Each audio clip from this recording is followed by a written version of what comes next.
Bonjour à tous et à tous, en direct depuis Kinshasa. Joyeux Noël. Vous, au sommaire de cette édition, c'est donc aujourd'hui que le président de la République, Félix-Antoine Tshisekedi Tshilombo, va démarrer dans la ville de Kananga. Nous sommes dans la province du Kasaï central. Sa mission d'itinérance hier, l'avion présidentiel n'a pas pu atterrir, s'est posé à l'aéroport de Kananga suite aux mauvaises conditions météorologiques. Malgré cela, l'ambiance sur place dans la ville de Kananga était restée vive. D'autres détails dans ce reportage.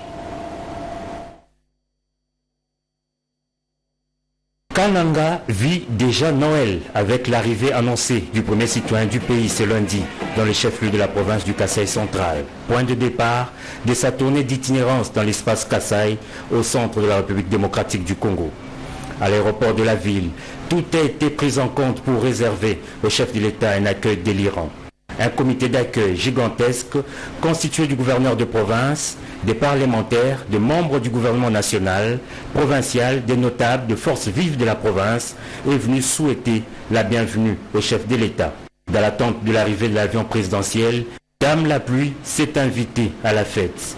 Et suite aux mauvaises conditions météorologiques ce lundi dans la ville, l'avion présidentiel n'a pas pu se poser sur les tarmacs de l'aéroport de Kananga.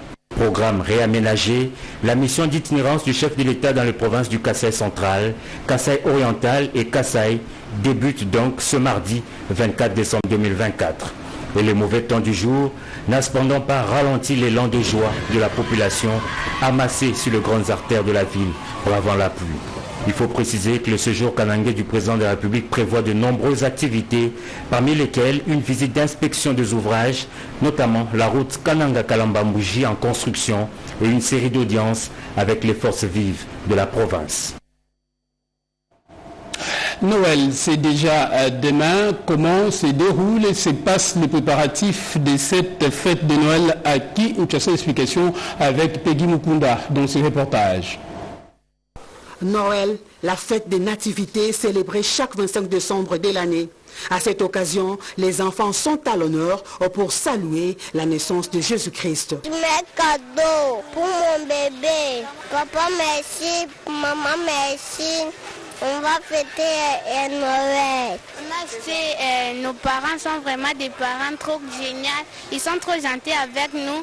Je les adore bien. On est venu acheter les choses de Noël pour décorer la maison. Papa Michel, merci pour les cadeaux. Qui symbolise la Noël pour les chrétiens et surtout les éléments d'artifice qui accompagnent cette fête de la nativité, notamment la crèche et les sapins de Noël. Je sais que le sapin est toujours utilisé les jours de Noël pour symboliser cette date-là, mais sa signification, je ne connais pas. Nous avons le mot naissance. Ici, on sous-entend la naissance de Jésus-Christ. Maintenant, est-ce que c'est réellement la date de naissance de Jésus qui est notre sauveur? Là, un point d'interrogation. Noël, c'est la naissance de Jésus-Christ. Nous sommes dans la joie. Nous célébrons sa naissance. Surtout en ce moment, il faut éviter les mal parce que nous éprouvons des difficultés. Il faut éviter tout d'abord. Le sapin marque la naissance de Jésus-Christ. Le sapin, c'est la nativité. Ça fait partie du décor de la Noël. Quoi qu'il en soit, Noël sera célébré le 25 décembre 2024 à travers le monde. Décembre, les mois des traditionnels partage et générosité. À cette occasion, des agents de certaines entreprises publiques et personnes de la capitale ont bénéficié des vivres et non-vivres. Question de leur permettre de bien célébrer les fêtes des fins d'année. Reportage. La société Transport Académique Transacadémia a renouvelé sa tradition annuelle des remises de vivres à son personnel à l'occasion des festivités de Noël et du Nouvel An. Les agents et cadres ont reçu des denrées essentielles telles que riz, poulet, tomates et huile, témoignant de l'engagement de l'entreprise à soutenir son personnel. Ces gestes sociaux salués par les bénéficiaires reflètent l'essence du management du directeur général Georges Ngelo Danga Wamumbu et l'appui du chef de l'État Félix-Antoine Tshisekedi Tshilombo. Ces moments uniques de partage est un espace dédié aux bonnes volontés pour les œuvres caritatives. La Fondation Jonathan Sangou a procédé également au partage des vivres et à la remise des enveloppes aux bénéficiaires du projet dénommé Bongisa Bonane Abana. Noël, moment d'amour et de partage dédié singulièrement aux enfants, comme l'illustrent ces images. Une ambiance festive et des retrouvailles peu ordinaires pour les enfants des policiers du camp Kabila. Face à une diversité des cadeaux, le choix n'était pas facile pour certains. Nous avons estimé bon de venir fêter Noël avec nos enfants, les enfants des policiers dans le camp. Et je pense qu'un enfant des policiers a droit à la Noël. Ces instants de jeux, danse et repas ont rendu la magie de Noël encore plus réelle pour ces enfants. C'était également une occasion unique pour l'équipe d'Nzango de la police d'offrir leur présent à la responsable des épouses des policiers. Offrir des festivités de Noël avec le plein partage, c'est la préoccupation matérialisée par le bureau de l'Assemblée provinciale de Kinshasa. La vice-présidente de l'Assemblée provinciale de Kinshasa, Germaine Chinyama-Nzolantima, chargée des questions parlementaires et sociales, a distribué des vivres et non-vivres dimanche 22 décembre 2024 à tous les élus de Kinshasa, personnel administratif, les colis composés du riz, de poulet, poissons, bidons d'huile, de boissons sucrées ainsi que de boîtes à conserve. Pour la chef de la diplomatie parlementaire de l'APK, ces gestes de solidarité fait partie de la vision du chef de l'État qui vise l'amélioration des conditions des travailleurs congolais, l'équilibre et l'égalité pour tous. C'est donc une première dans l'histoire de l'APK pour innover.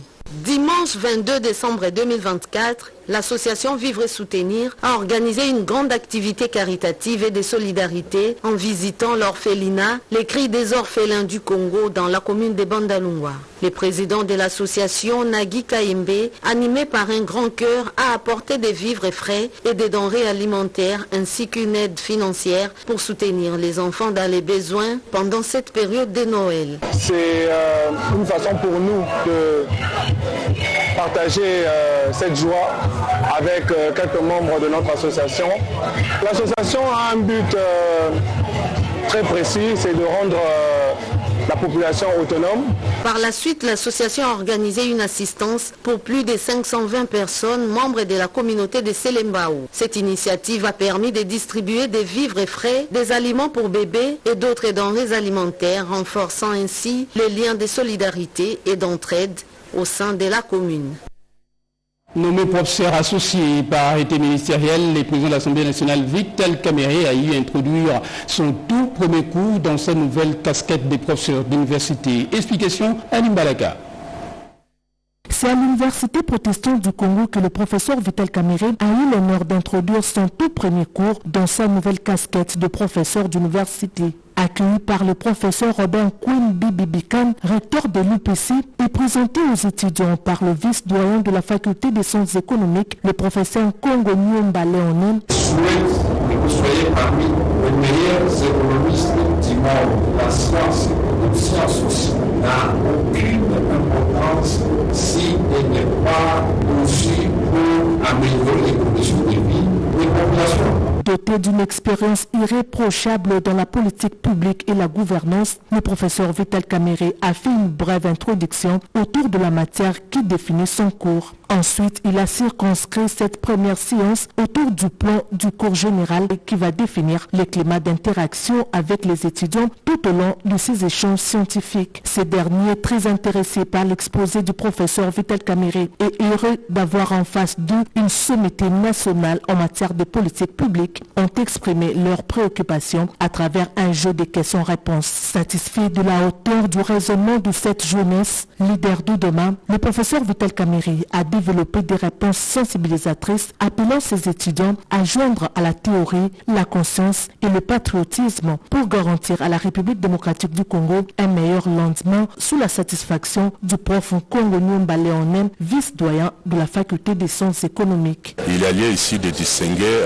professeur Kamerhe comme étant ici enseignant et l'homme politique. Donc dans ce cadre-ci, il n'est pas venu comme étant honorable président de l'Assemblée nationale. Mais s'il est ici, il est venu en tant que scientifique, en tant que professeur des universités pour pouvoir former. Plusieurs autres universités du pays ont déjà exprimé leur besoin de confier des cours au professeur Vital Kamerhe. Et l'on en vient maintenant à cette réunion d'évaluation de la campagne agricole 2024-2025 saison A avec comme thème « Rentrons au champ pour lutter contre l'insécurité alimentaire en République démocratique du Congo ». C'est un reportage signé Marie Kalong.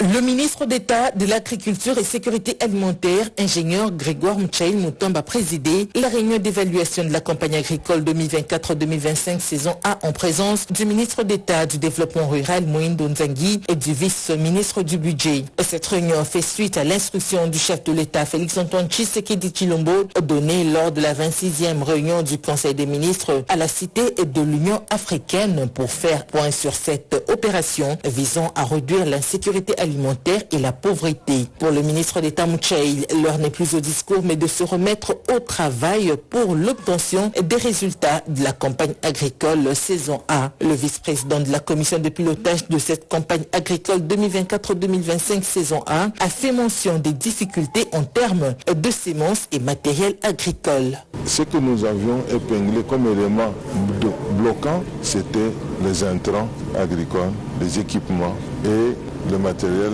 équipements et autres outils agricoles.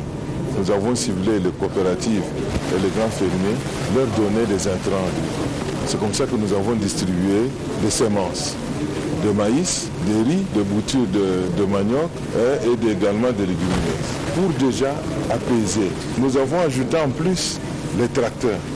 C'est un pays où la production des semences est très faible. Donc ça, c'est un élément bloquant. Au cours de cette réunion, il a été recommandé d'apporter un soutien considérable aux agro-entrepreneurs dans les différentes provinces en fonction des différentes saisons agricoles. La mission d'études et d'échange d'expériences menée au nord du Maroc a été concluante. Des retours acquis, une séance de restitution a été organisée par cette délégation congolaise. Reportage. Cette séance de restitution a été l'occasion propice de présenter et discuter les enseignements tirés du voyage d'études au Maroc ainsi que des recommandations formulées pour améliorer la gouvernance et les performances publiques en RDC. La délégation congolaise composée du think tank RDC Stratégie, du ministre provincial des infrastructures de Kinshasa, des DG de l'OVD et de l'Office de voies de desserte agricole ainsi que des cadres du FPI et de la CGT a reçu des facteurs de politique de développement présentés par l'Agence pour la promotion du développement économique et social de préfectures et provinces du nord du Maroc. On a évoqué pas mal de secteurs qui ont interpellé l'intérêt des participants à cette mission. Et ça fait plaisir parce qu'ils ont constaté de visu le progrès réalisé par le Maroc dans pas mal de projets. Sur place au Maroc, dans le concret, l'on a effectué des visites, notamment du train à grande vitesse, Alborak, la cité des métiers et compétences à Tanger, du port de Tanger-Med, du centre de gestion du trafic de la Société nationale des autoroutes du Maroc. Badom Matungoulou, président du think tank RDC Stratégie. Et ça a été une très belle expérience pour chacune de ces structures. Et nous, en tant que think tank, nous sommes là juste comme un incubateur de politique publique et de la prospective et nous nous en réjouissons. Et nous passons à la seconde étape qui est de pouvoir trouver maintenant des partenariats spécifiques qui vont permettre à ce que nous puissions optimiser en fait le partenariat qui a commencé avec l'Agence du Nord. Il importe de noter qu'à l'issue de cette mission d'études et de partage d'expériences effectuées, les deux parties avaient signé un mémorandum d'entente selon un partenariat à venir. Question de concrétiser les expériences et stratégies efficaces pour l'émergence de la RDC. Clôture à Kinshasa des travaux des parties prenantes pour améliorer les rapports 2022 pour les litiers. RDC entendait l'initiative pour la transparence dans les industries extractives. D'autres détails dans ce reportage signé Rekin Tuziluya. Le feu vert est donc donné pour la validation du rapport ITI-RDC 2022. Après les travaux d'amélioration effectués par différents pôles disséminés à travers la République et à Kinshasa avec le coordonnateur national de l'initiative pour la transparence dans les industries extractives, Jean-Jacques Kayembe, les parties prenantes ont clôturé samedi 21 décembre 2024 leur atelier. Elles ont insisté sur, entre autres, le renforcement de la transparence dans le rapport final sur les bénéficiaires effectifs des entreprises extractives, la divulgation détaillée des informations sur les contrats miniers et pétroliers, l'inclusion des données précises sur les paiements infranationaux et les dépenses quasi fiscales. Nous avons recueilli toutes les remarques, toutes les améliorations fournies par chaque groupe et on les a soumis à l'Assemblée. La plénière a adopté au fur et à mesure toutes les recommandations qui ont été faites. Et nous sommes très heureux parce que les parties prenantes ont été très impliquées. Ils ont fait une lecture approfondie de notre rapport et nous pensons que le 26 et le 27 à Lubumbashi, nous aurons un rapport de qualité. Appuyé par les projets en cours de la Banque mondiale, piloté par le COREF, cet atelier a produit d'autres améliorations liées à l'accessibilité des données divulguées via des plateformes numériques. C'est la ville de Lubumbashi qui accueillera les travaux de validation du rapport final ITIE 2022 avant sa publication le 31 décembre 2024. Nous allons nous attarder cette fois-ci à cette rencontre d'échange et de partage des anciens du collège Boboto. C'est un reportage de Séverine Pascal Katonga. Ils ont tous comme dénominateur commun avoir étudié au collège Boboto. Ce dernier se retrouve dans divers secteurs de la vie à travers le pays et le monde. Ils se réunissent depuis plus de 4 ans dans une structure dénommée les anciens du collège Boboto pour soutenir et accompagner l'école qui les a éduqués et transmis une formation de qualité dont les résultats ne sont plus à démontrer. Pour témoigner leur sympathie, reconnaissance, les ACB, comme on les appelle, ont organisé pour la 3e fois consécutive le déjeuner de l'unité ce samedi 21 décembre 2024 au Grand Collège Boboto à Gombe. Une rencontre des anciens du Collège Boboto avec le corps des enseignants au cours de laquelle chacun a raconté son parcours au collège. Pour nous, c'est une journée inoubliable de recevoir les anciens, de les voir partir et qui sont revenus ou qui reviennent aujourd'hui pour nous servir, pour partager avec eux ce qu'ils ont appelé eux-mêmes dîner de l'unité, déjeuner de l'unité, pour resserrer nos liens, pour développer encore toutes les actions que nous sommes en train de faire ensemble. Ces anciens ont apporté de présents, fruits des cotisations et productions des ACB. Aujourd'hui, nous sommes indépendants, responsables et c'est aujourd'hui que nous ressentons la pertinence de la formation qu'ils nous ont eu à nous inculquer et partout où nous passons, nous sommes appréciés à travers les personnes avec qui nous travaillons, les personnes que nous côtoyons, nous rencontrons. Et c'est ainsi que nous avons compris et qu'effectivement nous sortons d'un alma mater extraordinaire. Un appel a été lancé aux anciens collégiens disséminés à travers le monde à rejoindre l'association pour amplifier ses actions.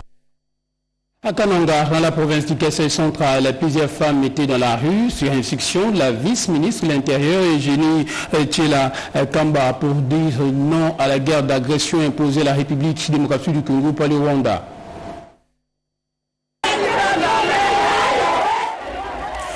Trop, c'est trop. La population du Kasaï central dit non et non à l'aventure de Paul Kagame, parrain des terroristes rwandais du M23 et ses complices étrangers dans la partie est de la République démocratique du Congo. Sur initiative de la vice-ministre de l'Intérieur, Sécurité et Décentralisation, Eugénie Tchela Kamba, les femmes de toutes tendances confondues ont envahi les rues de la ville de Kananga déjà tôt dans la matinée pour une marche de colère et surtout réitérer leur soutien aux efforts du chef de l'État et commandant suprême Félix-Antoine Tshisekedi Tshilombo. L'occasion pour le numéro 2 de la territoriale au pays et ses pairs d'implorer la présence divine et ancestrale face au complot et front monté par les ennemis de la nation contre les peuples congolais et les institutions légalement établies.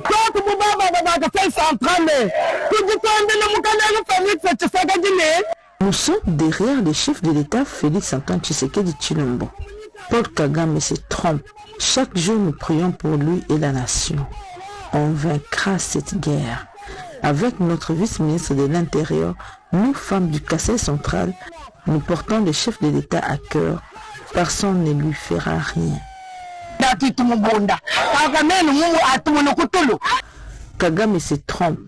Nous allons le vaincre. Cette aventure de Kagame va prendre fin.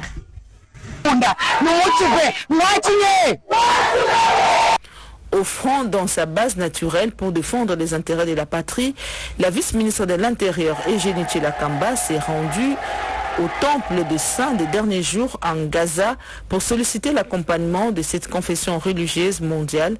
Sur place, Elle a initié une prière à la nation pour soutenir les gouvernements et particulièrement le chef de l'État dans ses efforts incontestables de maintien de la paix en République démocratique du Congo.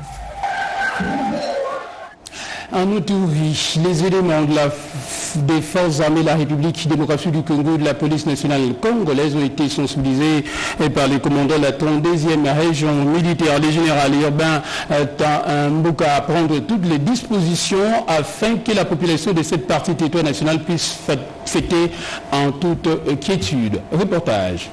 Les éléments de FARDC et de la police nationale congolaise appelés à remplir avec loyauté et discipline leur mission de sécurisation de personnes et de leurs biens à cette période de festivités. Message du commandant de la 32e région militaire lancé aux officiers et sous-officiers de l'armée et de la PNC. C'était au cours d'une parade mixte présidée ce lundi au quartier général de la 32e région militaire.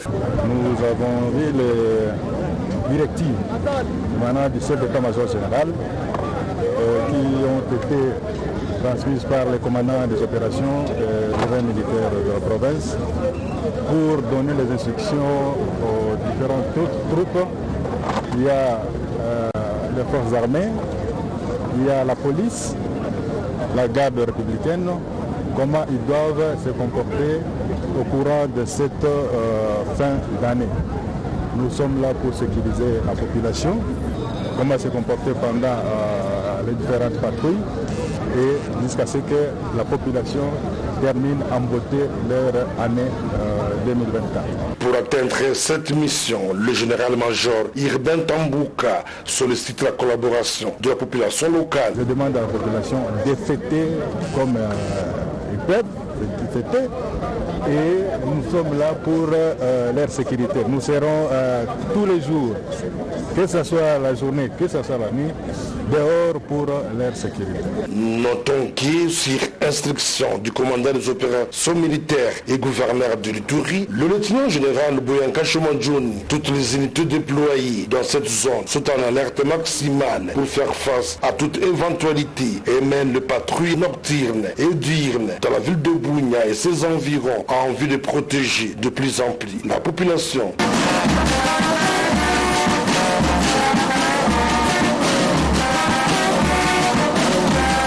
Le projet de budgétaire pour l'exercice 2025 de la province de Mai-Ndombe a été jugé et déclaré recevable par l'Assemblée provinciale de cette province. L'organe délibérant de la province du Mai-Ndombe réuni sous la conduite de son speaker, l'honorable Pascal Lokolo Botapé, afin de décortiquer le projet de l'édit du gouvernement piloté de maître par le gouverneur Kosoke Vani Lebon, a ouvert sa séance par une minute de silence en mémoire des victimes des récents naufrages qui a causé mort d'hommes au port du Songo sur le lac Mai-Ndombe. Écoutons le gouverneur en ces termes. Le projet d'édit budgétaire 2025 sollicité est de 340 milliards. 357 millions 314 929 francs congolais. Cette augmentation est occasionnée par les recettes propres. Après débat et délibération, les 17 députés ayant pris part à cette séance sur les 18 qui composent cette assemblée provinciale ont voté tous pour la recevabilité du projet. Le projet d'édit en tant que budget de la province de Mai-Ndombe pour l'exercice 2025 est déclaré recevable. Nous allons confier ce projet à la commission qui est aussi pour réaménagement avant que l'adoption prochaine à la paix. Nous rappelons aux collègues qui ont des amendements à apporter à ce projet d'équipe et les déposer au bureau qui prendra soin de les transmettre à l'époque. Nous remercions sincèrement M. le gouverneur de province pour sa disponibilité. Nous vous remercions également pour le nom de budget, chers collègues, pour votre activité au travail et pour votre souci de faire évoluer notre province de Mai. À Bukavu, il y a eu la remise des prix de reconnaissance. C'était lors du 4e sommet régional sur l'intégrité ainsi que les enjeux, la transparence et de la redevabilité fiscale. Reportage. Plus de 50 participants ont pris part à ce gala des icônes d'intégrité, édition 2024, sous le thème Transparence et redevabilité fiscale pour la reconstruction de la province. Cas spécifique, la taxe conventionnelle sur le produit pétrolier. 10 ans après l'existence de la taxe conventionnelle autour des produits pétroliers à l'importation, la population du site Kivu ne se retrouve pas. Des millions de dollars américains volatilisés suite à la non-transparence. Après les débats entre le gouvernement provincial, les acteurs des sociétés privées, les pétroliers et d'autres participants ont sollicité au gouverneur de province Jean-Jacques Sadiki d'intégrer aussi la société civile dans la gestion de ces fonds. Le gouverneur de province a pris acte de cette sollicitation et a promis de soumettre l'idée au Conseil des ministres pour obtenir l'aval des membres du gouvernement provincial. Jean-Jacques Porossi Sadiki a annoncé qu'il ira en guerre contre le détournement dès l'année 2025 en créant le guichet unique afin de numériser les données, réduire les taxes, supprimer d'autres et faire la bancarisation du système. Lambert Locaté, directeur pays de Accountability Lab, s'est dit satisfait de l'accompagnement de l'autorité provinciale pour la lutte contre la corruption. 5 fonctionnaires de l'État se sont distingués pour servir la nation, ont été nominés et primés par